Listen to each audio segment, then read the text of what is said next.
When the season ends, we know that there are a bunch of uncontracted players who we don't know if they're getting a contract or not next year. We know a couple are getting a contract. Nothing has been formalized by the club. So in this video, we're going to go through who's getting a contract, who we think should get a contract, who should we delist, trade bait. Let's get into it.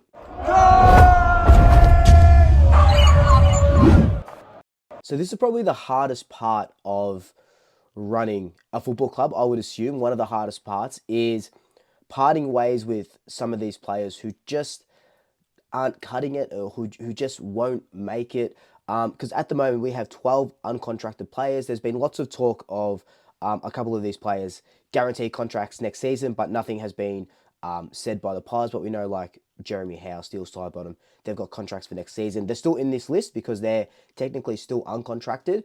So we'll go through that. But this is a hard little exercise because for the 5 years I've been doing this channel, I don't really like to single out players. I don't know what it is. I just don't really like it. I think I've done maybe 2 or 3 of these sort of types of videos. But it's hard sort of putting these players into trade bait or delist and stuff like that. But we're going to give it a go anyway today. We've got 12 players here. Our categories are guaranteed contract, give a contract to them, possible contract, trade bait, and delist. So let's get into it. So the first player we're going to look into today is Jack Bytel. He's one of our SSPs, so he was only got a year contract from when he signed.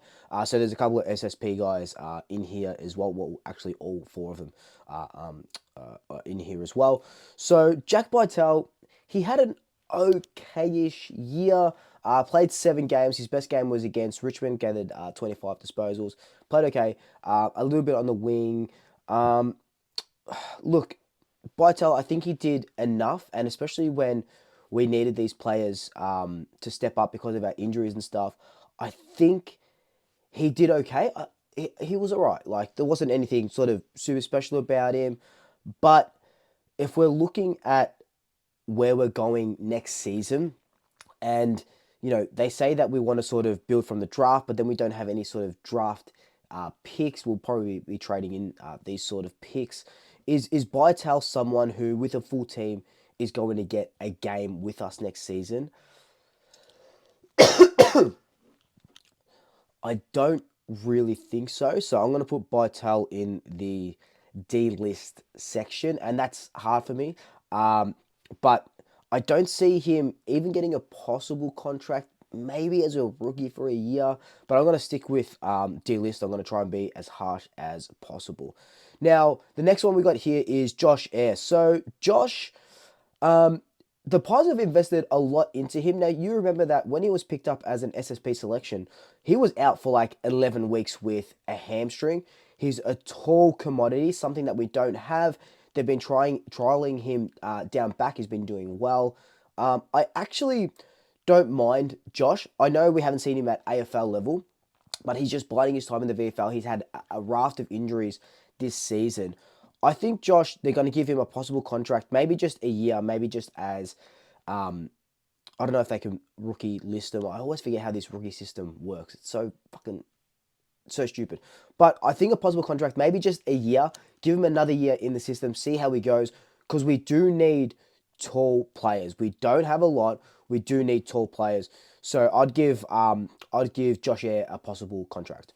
And I say possible contract because I still don't know if he is worth that 1 year, if they see that it was just sort of a wasted year, or if they sort of delist him. So possible contract is like that midway where it could go either way. Now, the next guy is Joe Richards. I'm going to put him straight into give contract. I love what Joe Richards does for this club. I love him as a player. We talked about him in the match review yesterday. He's like that Alan Didak sort of IQ in the forward line. Quick, smart, agile, exciting. Everything that sort of Ginnivan was, but he's a little bit more mature in age. And we need these small forwards because Jamie Elliott's not getting any younger. Lockie Schultz isn't even getting any younger. So we need these small forwards. But in saying that, you'd be silly to knock back a 4-year deal from Port Adelaide. That's huge. Pies need to offer him 2. Well, they've offered him 2. They need to offer him at least 3 years to keep him. but give him a contract ASAP. The next guy here is Ned Long. I love what Ned Long does. I love how he goes about it. We really, really trusted him in the guts, and I thought he did a really good job. Needs a little bit of polish, but that will come with time. He's a tall midfielder, and he worked well. He worked in tandem really well with the older guys, and exactly kind of like Vital in a sense where when players were injured, he came in and played his role really well. I'd give him a contract. I'd even give him 2 years, to be honest, because I really like everything that he did and everything that he will do. Just a little bit more polish, gets another preseason under his belt, keeps his injuries down, and he can go to another level in 2025. So Jeremy Howe, we know that he's guaranteed a contract because he made his clause where he needed to play like 14 or so games for the season, and then he goes and gets an extension. So he'll play on into 2025.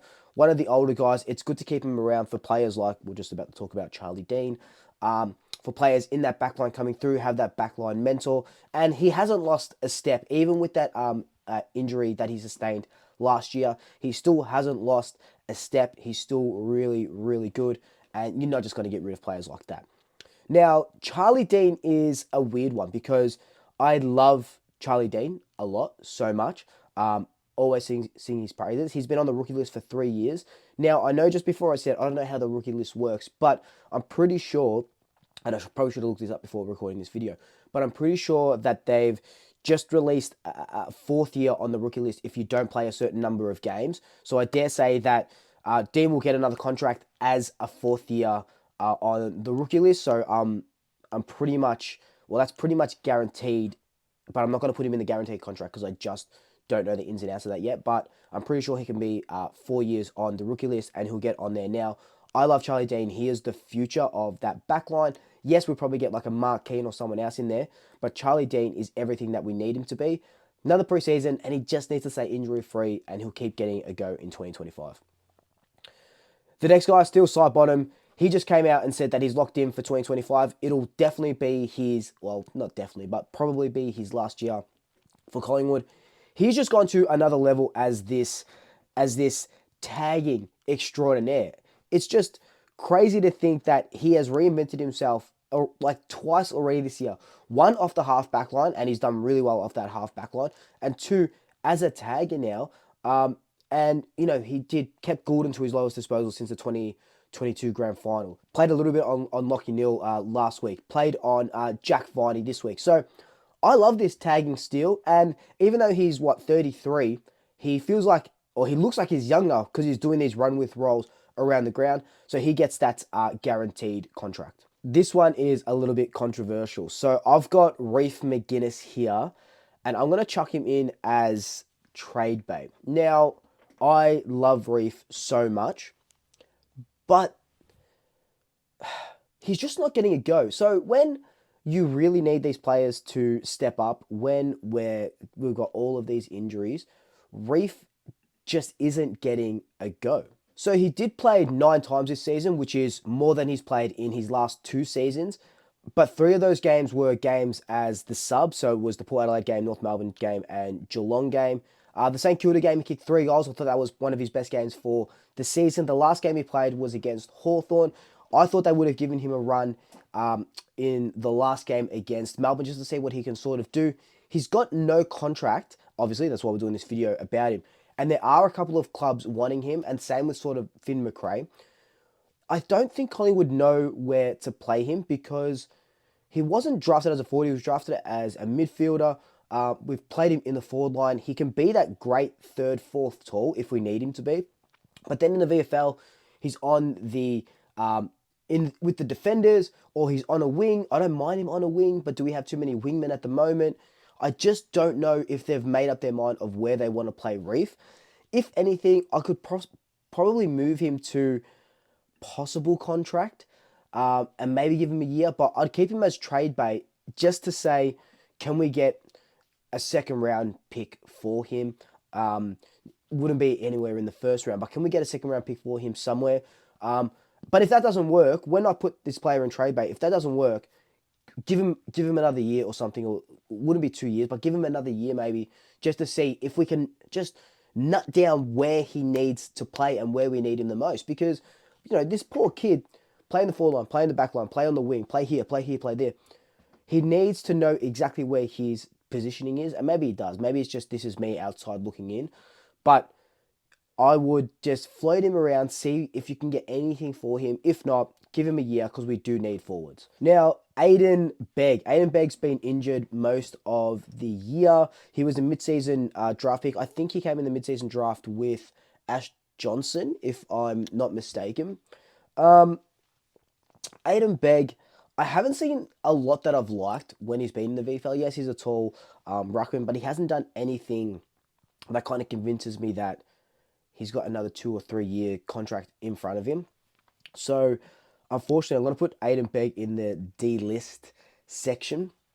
With Oscar Steen, Ilaro Smith coming through, I just don't see Aiden Begg going ahead of them. I know Aiden Begg, when Brody Grenier went down a couple of years ago, if you remember, he came on. I think he debuted against Gold Coast, I want to say. He did, or Melbourne. He did a couple of nice things, but I just don't see him going past an Oscar Steen and an Ilaro Smith. Even though Ilaro Smith is just a new player and he's only 18 or 19, I just think Aiden Begg is now down the pecking order.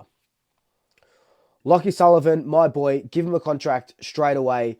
This guy saved us this year. He absolutely saved us this year. I am Lockie Sullivan's biggest supporter, I would say, besides his parents. But I am Lockie Sullivan's biggest supporter. I love everything about him. He is a Tom Mitchell clone. He's learning off Mitchell. He is this extractor. I would have liked to have seen him get a couple more games towards the end of the year, but we really ran him ragged in his first AFL season. So I was happy with his progress. Kind of like Ned Long, he can polish up a little bit, but I loved what he was able to do this year, and I'm giving him a 2 year contract straight up because I love everything about him. Oscar Steen. So I'm going to put Oscar Steen on a guaranteed contract here because um, there was a lot of reports that he did get a contract extension leading into next year. So that was reported by the guys on Gettable. So I'm going to put a guaranteed contract here. Oscar Steen, I feel like, is doing a lot more than Aiden Begg's doing. I know Oscar Steen's been injured as well this year, but I like the combo of Oscar Steen and Ilaro Smith as our ruckman, learning from Darcy, learning from Mason Cox. So I dare say we probably see an Oscar Steen debut sometime next season if we do need it, because you got to remember that Darcy Cameron's 30, Mason Cox is like 32. So we're going to need these young players, these young ruckmen coming through to be that next guy. And I think Oscar Steen is him. And Ilaro Smith does have a little bit to learn, but he will be that guy as well. Now, the last guy is, man, it's a bit weird with Nathan Kruger because I don't think he can find a third club. I don't know who's really in the market for that. I don't know if he's like guaranteed a contract or if we should delist him. So it's he just hasn't been able to get a good body of work on him. But I know we are short in key forwards, right? And I know that Craig McRae came out and he keeps saying, we'd love a key forward, we'd love a key forward, we'd love a key forward. And Nathan Kruger isn't that big key forward that we probably want. He's not a Kerner or a Mackay or a Danaher or something like this, right? But he is a good folly to McStay. He's a good folly to Mychek. I made that video ages ago where it was like the three-pronged trident of Mychek, Kruger, and McStay that I kind of want to see. So I'm going to put Nathan Kruger. He could be in Delist, but I'm going to put him in possible contract just because I think that it can go either way. He can either be delisted or he can be given a contract one more year just to see how he goes.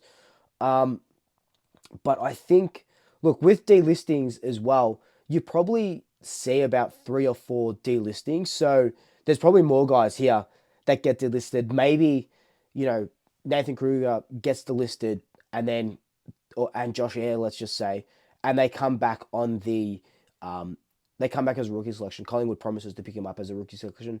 We did that with Isaac Chugg a couple of years ago. We've done that a fair bit here and there. So maybe that's what happens. We'll put them back up here for now. But yeah, you're usually seeing 3 or 4 guys get delisted. But you got to remember as well that Josh Carmichael, he retired after the midseason draft. So we do have that one extra list spot going into next season. So you probably only see 2 or 3 delistings this season. But it is an interesting space. But they're my thoughts on all of our 12 uncontracted players. I would love to know your thoughts. I've made this tier maker myself. I'll put it in the link down below. Let me know your thoughts. Who do you want to see given a contract? Who do you want to see delisted? Who is your trade bait? All your thoughts down below. But until then, hoodies are still available. Their numbers are dwindling, so get in quick.